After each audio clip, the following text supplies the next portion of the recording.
Mesdames, Messieurs, bonjour à toutes et à tous. Bienvenue au journal. Voici ce qu'il faut retenir de l'actualité. Le Burkina veut se doter d'un nouveau code électoral en phase avec les enjeux politiques actuels. Le document a été remis hier aux partis politiques qui doivent y apporter des amendements. La journée mondiale de lutte contre le tabagisme est célébrée aujourd'hui. Le Burkina, qui connaît un taux de tabagisme de 20%, cherche à diminuer la consommation du tabac à travers plusieurs initiatives comme l'unité de sévrage tabagique de l'hôpital Yalagado Ouedraogo. Mais tout d'abord, désignée ambassadrice de bonne volonté du comité interafricain de lutte contre les pratiques traditionnelles ayant des effets néfastes sur la santé des femmes et des enfants, l'épouse du président du Faso a rencontré hier le président de l'Assemblée nationale et le Premier ministre pour leur présenter cette distinction. Sika Kabore a profité de l'occasion pour présenter la sud-coréenne Kim Nam-in, distinguée aussi par le CIF. Reportage, Pamadrogo Janzongo, Nathalie Savadogo. La nouvelle ambassadrice de bonne volonté du comité interafricain sur les pratiques traditionnelles ayant effet sur la santé des femmes et des enfants est venue présenter son attestation au Premier ministre Paul Kabatieba et recueillir, dit-elle, ses bénédictions et ses conseils pour la réussite de sa mission.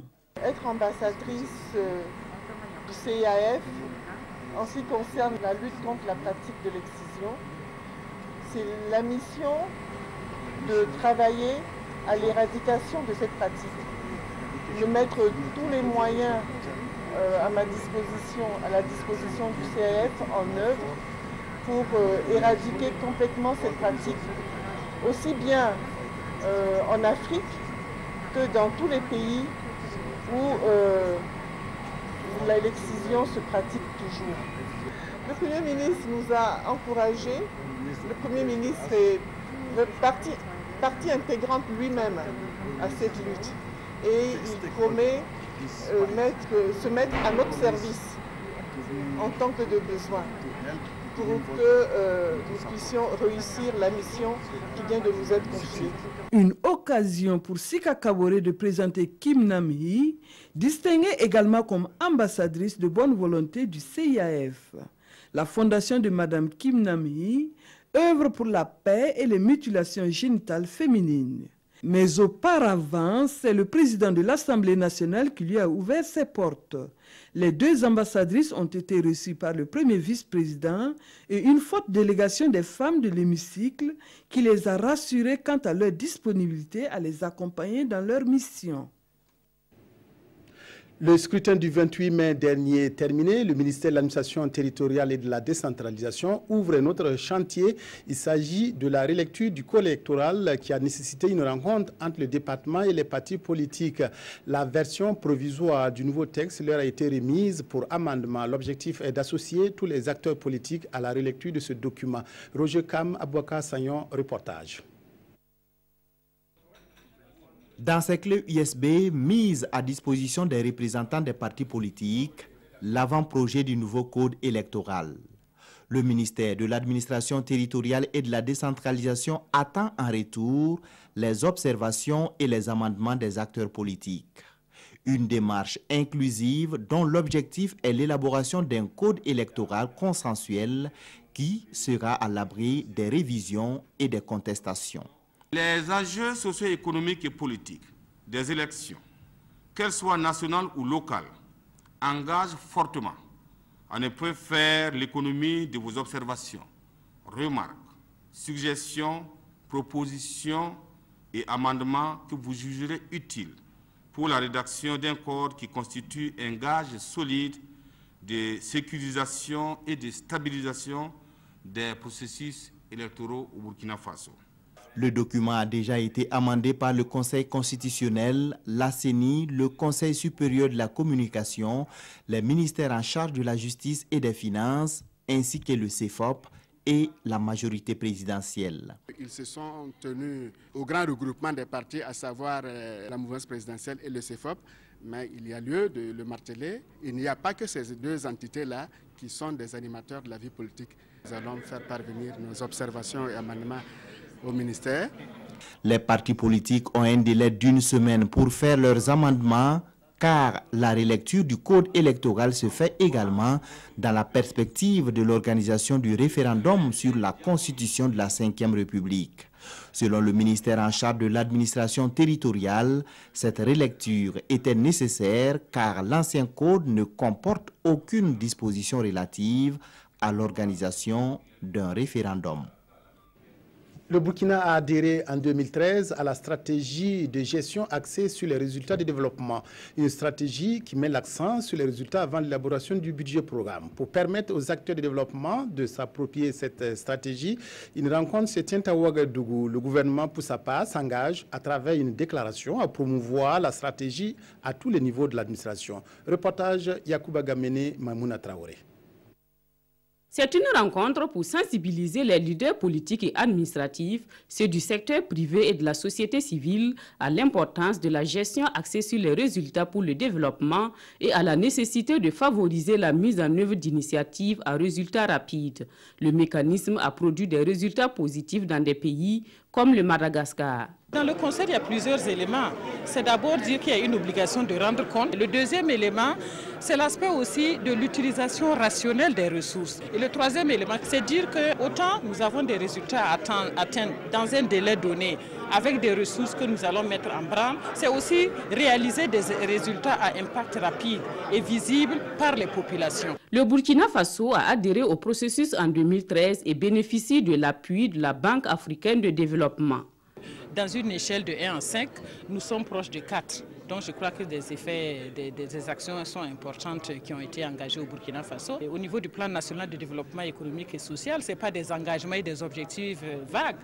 On a dit exactement ce que nous voulons réaliser à l'horizon 2020. La Banque africaine de développement souhaite aussi voir des résultats parce que ce n'est pas juste une banque commerciale qui fait du business quand elle fait des prêts. C'est une banque de développement. Donc lorsque le conseil d'administration de la banque approuve un prêt au Burkina Faso ou à un autre pays, il souhaite que les résultats soient tangibles. Par la signature de cette déclaration, le Burkina Faso s'engage à promouvoir la culture des résultats à tous les niveaux de l'administration. Le gouvernement burkinabé pense de plus en plus à un référentiel national d'indemnisation des personnes affectées par les aménagements et les projets d'utilité publique ou d'intérêt général. L'objectif est de définir des barèmes d'indemnisation, les conditions et le contexte dans le but d'indemniser à juste titre les personnes affectées. Ainsi, les contestations et autres remous pourront être évités. Alidou Badini, Moumouni Soubega. La mise en œuvre des grands chantiers de réalisation des travaux d'aménagement et des projets d'utilité publique ou d'intérêt général ne se passe pas sans difficulté. Elle entraîne le plus souvent des manifestations des populations qui réclament une indemnisation. Pour en finir avec cette situation, un groupe de travail interministériel a été mis en place par le gouvernement pour définir un référentiel national d'indemnisation de ces personnes affectées. Vous savez, c'est normal lorsque on doit mettre en place un projet, par exemple des barrages et même pas mal d'autres choses. Il y a même le secteur minier également. Lorsque vous devez déplacer des populations, bon, c'est pas toujours simple. Lorsque, en tout cas, c'est pas bien encadré, ça pose énormément de problèmes. Alors donc, je pense qu'avec ce document, en tout cas, bon, l'intérêt général sera pris en compte. La présente rencontre réunit des représentants des départements ministériels, des parlementaires, des OSC, des ONG, des collectivités et des partenaires techniques et financiers. Ils ont pour mission d'enrichir et d'adopter le référentiel. Un référentiel qui doit prendre en compte les grilles et les barèmes, le contexte et les conditions d'indemnisation. La vision du gouvernement, c'est d'indemniser à juste titre les personnes affectées et d'éviter les revendications qui affectent le climat social et la mise en œuvre des projets de développement. Un dîner en guise de revoir a été servi hier soir à la représentante résidente de la Banque africaine de développement au Burkina en fin de mission. Cette soirée a permis aux autorités burkinabées de revenir sur les 6 projets qui ont été mis en œuvre sous Antoinette Boutoumibira. Parmi ces projets, celui de la transformation des amendes de carité par les groupements ruraux. Il y a aussi le projet d'électrification qui a permis à 159 localités du Burkina d'avoir du courant électrique. Roger Bebamba, Ismaël Djiloma, Sirima. Un toast et des accolades ponctués de remises de cadeaux pour dire au revoir à la représentante résidente de la Banque africaine de développement. Occasion pour le ministre de l'économie et des finances de rappeler un bout du programme réalisé par Antoinette Batoumobira. Le portefeuille actif de la Banque africaine de développement au Burkina Faso comprend à ce jour 13 opérations d'un montant total d'environ 276 milliards de francs CFA pour le financement d'un projet sous-régional et de 12 projets nationaux. Parmi les opérations, 6 d'entre elles, d'un montant d'environ 62 milliards de francs CFA, représentant un peu plus de 25% du montant global, ont été effectives sous votre mandat. Pour tous ces services rendus au peuple burkinabé, la représentante résidente de la Banque africaine de développement est faite chevalier de l'ordre national. Permettez-moi à cette occasion de m'adresser directement à vos collaborateurs, aux coordonnateurs de projets, qui dans nos relations quotidiennes de travail ont fait montre d'ouverture et de dialogue, de disponibilité et de professionnalisme. Avec eux et avec mes collègues du bureau de la Banque africaine de développement, je voudrais partager cette décoration. Avant de se quitter, le ministre en charge de l'économie a demandé à Antoinette Batoumobira de mettre en priorité sur la table de son successeur le projet de transformation du coton burkinabé. Mise en service lundi dernier de la ligne de 90 kV entre Ouagadougou et Wayuguia, cet ouvrage permet de transporter l'électricité au profit des villes de Boussé et de la région du Nord. Il a été construit grâce à un financement de l'Agence française de développement avec une enveloppe de 12 milliards de francs CFA. Le ministre de l'Énergie a procédé à cette mise en service qui va résoudre le problème de sécurisation des zones éloignées de la capitale. Irénée Kabore-Moussaki à Wayuguia. Voici les nouvelles installations de l'interconnexion Ouagadougou-Wayuguia. Le raccordement est fait depuis le poste des Aktouli et sa capacité de transport est estimée à 20 MW. Un chiffre nettement supérieur à la consommation de la région du Nord qui est de 6 MW selon les techniciens de la Sonabel. On a une ligne qui est raccordée à partir des Aktouli, du poste des Aktouli, qui arrive donc à alimenter toute la région à partir donc de la production de Ouaga. Voilà. Et aujourd'hui, cette ligne est mise en service et elle résout une bonne partie des problèmes de la région du Nord. Elle permet surtout de sécuriser parce que vous savez que fréquemment, la ligne 33 kV qui existait entre Wayuguia et Ouaga tombait en panne. La France, à travers son agence française de développement, a appuyé l'État burkinabé pour la construction des infrastructures et l'acquisition du matériel dont le montant est estimé à plus de 12 milliards de francs CFA. Nous avons décidé de le financer parce que ça nous paraît être un projet tout à fait nécessaire, indispensable, etc., qui rentre parfaitement évidemment dans les besoins du Burkina Faso, tels qu'ils ont été déclinés par différents plans, puis dernièrement par le PNDES, même si ce projet est antérieur au PNDES évidemment. Et donc ça rentre complètement dans la politique que la France mène au Burkina Faso en matière de coopération pour faciliter le développement de toutes les régions. Une réalisation qui s'étend sur plus de 174 km et qui permet la sécurisation de Boussé et de la région du Nord à partir de la production électrique de la capitale. La journée internationale de lutte contre le tabagisme est célébrée aujourd'hui, une journée instituée pour attirer l'attention sur les dangers du tabagisme dont le taux de prévalence est d'environ 20% au Burkina. Ce taux pourrait connaître une augmentation si rien n'est fait pour décourager les fumeurs ou leur ôter l'envie. À l'hôpital Yalgado Ouedraogo existe une unité de sévrage tabagique ouverte depuis février dernier. Zoom sur cette unité avec Kosoum Koulibaly et Maïmouna Traoré. Cet homme fume 30 à 40 cigarettes par jour. Il l'a avoué au centre de sevrage tabagique. Pato Zongo a commencé à fumer par plaisir. Aujourd'hui, c'est son souci majeur. Dans son entourage, les cas de décès dus au tabagisme l'inquiètent. Mais ses tentatives d'abandonner ce qu'il appelle désormais un vice demeurent vaines. Par le biais d'une radio de la place, il apprend l'existence de ce centre. Je vois des gens mourir autour de moi. Quand je travaille, je me fatigue très vite. Cela est certainement dû à la cigarette. Il est temps pour moi de cesser de fumer. Contrairement à Pato Zongo, ce patient a pu cesser de fumer de lui-même. Dans la journée, je ne fume plus. Moi, mon problème, c'est la nuit là. Comme la nuit, je travaille dans une boîte de nuit. Donc, si j'arrive seulement, les amis qui filment, s'ils me donnent crasse seulement là, c'est déclenché. Je peux filmer jusqu'à demain matin. Mais pour le moment, dès là, je touche même plus.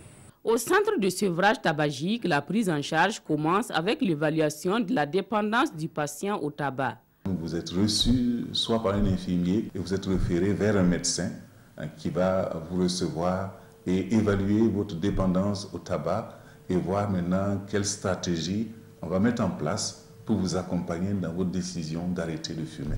Et donc, on va en même temps aussi rechercher s'il n'y a pas déjà des maladies liées au tabagisme.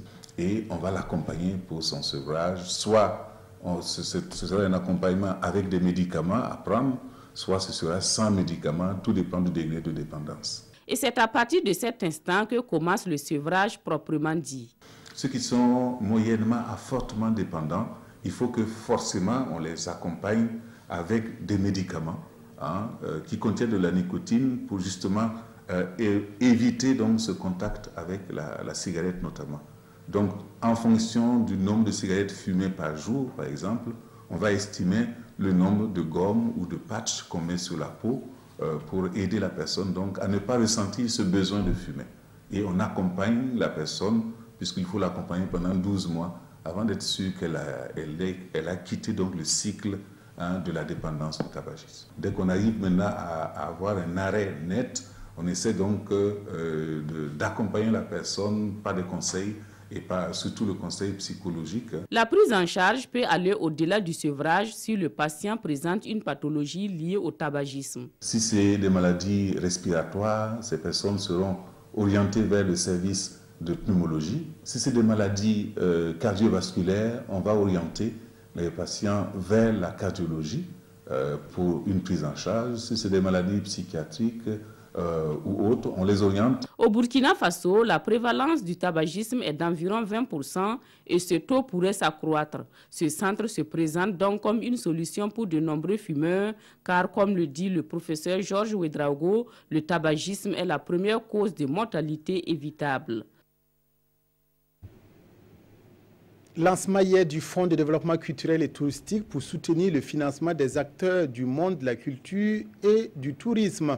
Le fonds octroie des solutions de financement de 10 millions pour les subventions, 50 millions pour les prêts et au-delà, le fonds se constituera en garantie auprès des banques et institutions financières. Paul-David Bambara, Oumar Zombré, reportage. Désormais, les opérateurs culturels et touristiques n'auront plus à s'en faire pour trouver des financements pour la réalisation de leurs projets.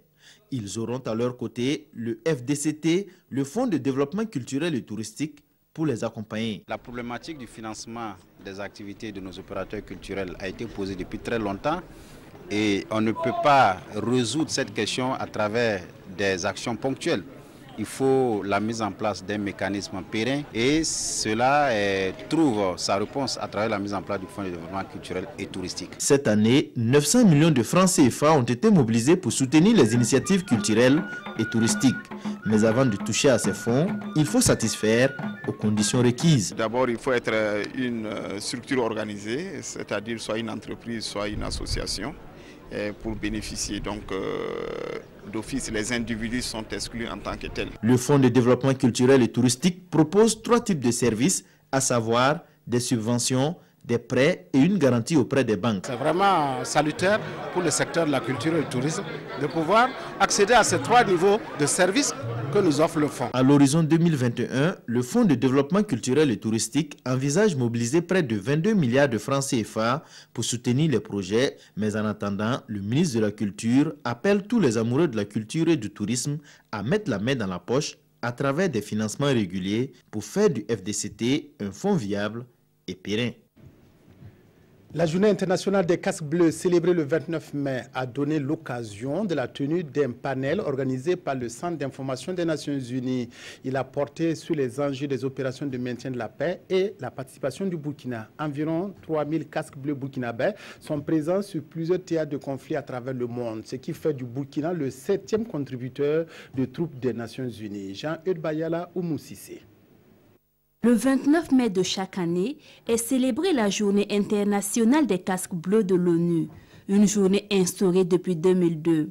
Au Burkina Faso, elle est célébrée cette année à travers un panel sur les enjeux des opérations de maintien de la paix et la participation du Burkina. À la date du 30 avril 2017, plus de 100 000 casques bleus sont déployés dans ces opérations de maintien de la paix. C'est de rendre hommage à tous les casques bleus qui interviennent ou qui sont déjà intervenus sur les opérations de maintien de la paix dans le monde. Le deuxième objectif, c'est de saluer la mémoire de tous ceux qui ont perdu la vie dans le cadre des opérations de maintien de la paix. Et en cela, il suffit de rappeler que rien qu'en 2016, nous avons perdu 117 éléments dans le cadre de maintien de la paix, dont malheureusement 5 éléments burkinabés. Avec plus de 2900 casques bleus, le Burkina Faso est le 7e contributeur de troupes des Nations Unies. À ce niveau même, la GSP n'est pas prise en compte. Et sinon, on ajoutait la GSP. Vous savez qu'au niveau mondial, notre participation au niveau des GSP, nous tournons autour de la variant, soit première ou deuxième rang mondial de façon permanente. Donc ça veut dire que de façon générale, notre participation est très active et très positive. En plus du personnel en uniforme, des agents civils internationaux interviennent aussi dans les opérations de maintien de la paix. Un attentat meurtrier a visé ce matin le quartier des ambassades à Kaboul, en Afghanistan. Un véritable carnage à la voiture piégée qui a fait 80 morts et des centaines de blessés. On parle de 300. L'explosion de forte puissance s'est produite tout près de l'ambassade d'Allemagne. Il est 8h25 à Kaboul. Une voiture vient d'exploser en plein centre du quartier diplomatique, tout près de l'ambassade allemande et du palais présidentiel. Un quartier bondé en cette heure matinale. Immédiatement, toute la zone est bouclée. Les nombreux blessés sont emmenés dans les hôpitaux des alentours. Il y a beaucoup de victimes. L'attaque n'est pas revendiquée dans l'immédiat. Samedi déjà, au premier jour du Ramadan, un attentat à la voiture piégée visait la gare routière de Khost, dans l'est du pays. Un attentat rapidement revendiqué par les talibans. Ces derniers ont annoncé fin avril le lancement de leur offensive de printemps. Une campagne d'attaques conventionnelles et d'attentats suicides contre les forces étrangères et les infrastructures militaires. Quelques jours plus tôt, ces mêmes talibans avaient déjà revendiqué un assaut contre la base militaire de Mazar-i-Sharif, un assaut ayant fait plus d'une centaine de morts. Mais les talibans ne sont pas les seuls à avoir frappé l'Afghanistan ces dernières semaines. Le 3 mai dernier, un attentat suicide a visé un convoi de troupes étrangères près de l'ambassade américaine à Kaboul. Cette fois, l'attentat a été revendiqué par l'organisation de l'État islamique. Terminons par la revue de presse. Les sanctions de l'Union européenne contre des responsables congolais, la situation des droits de l'homme au Burkina sont entre autres sujets développés aujourd'hui par les journaux. La commémoration de la journée des casques bleus est aussi évoquée. Vincent Tiendrebego. L'histoire des opérations de maintien de paix comptée dans la presse à l'occasion de la journée internationale des casques bleus. Selon Sidoya, tout commence en 1948 avec la première mission de maintien de paix de l'ONU en Palestine. À l'origine, les soldats n'étaient déployés que lorsque les conditions d'un cessez-le-feu étaient obtenues. Mais de nos jours, ces missions entreprennent des opérations de prévention, de rétablissement, d'imposition et de consolidation de la paix, nous explique le journal. Et ajoute qu'à ce jour, plus de 100 000 personnels civils et militaires sont déployés à travers le monde pour ces opérations de maintien de paix, toujours en cours.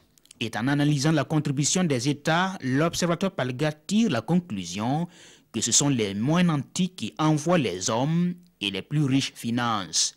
Et le Burkina Faso, très engagé dans ces opérations, est le 7e contributeur en personnel, soit près de 3000 éléments déployés à la date du 30 avril 2017, ajoute le journal. Le pays ouvre ses colonnes à l'Observatoire de la démocratie et des droits de l'homme et son président Loukman Sawadgo déplore une régression sérieuse en matière de droits de l'homme au Burkina Faso. Il en veut pour preuve l'actualité de Kogluego, les cas de justice sommaire, d'impunité dans la malgouvernance. Et l'État en est responsable en tant que garant de ses droits de par sa puissance publique. Sanctions contre des hauts responsables congolais. L'Union européenne contourne le centre et frappe en périphérie, commente le pays, à propos de la mesure punitive contre les 9 proches de Joseph Kabila. Pour le journal, cette mesure est à saluer d'autant que les personnes visées sont nuisibles à l'intérêt général. Mais et Kabila dans tout ça, s'interroge-t-il? On ne peut pas comprendre que l'UE s'en prenne à du menu fretin et épargne le gros poisson, affirme le pays. Sidouaya se préoccupe avec les Nigérians de la santé du président Buhari. Ses rendez-vous avec les médecins ont pris une part importante dans son agenda au détriment des affaires publiques. La charge présidentielle requiert le plein d'énergie et Buhari gagnerait à assumer sa maladie et à s'effacer du pouvoir, commente le journal. Merci d'avoir suivi le journal qui se referme. Excellent après-midi à toutes et à tous en compagnie de la RTP.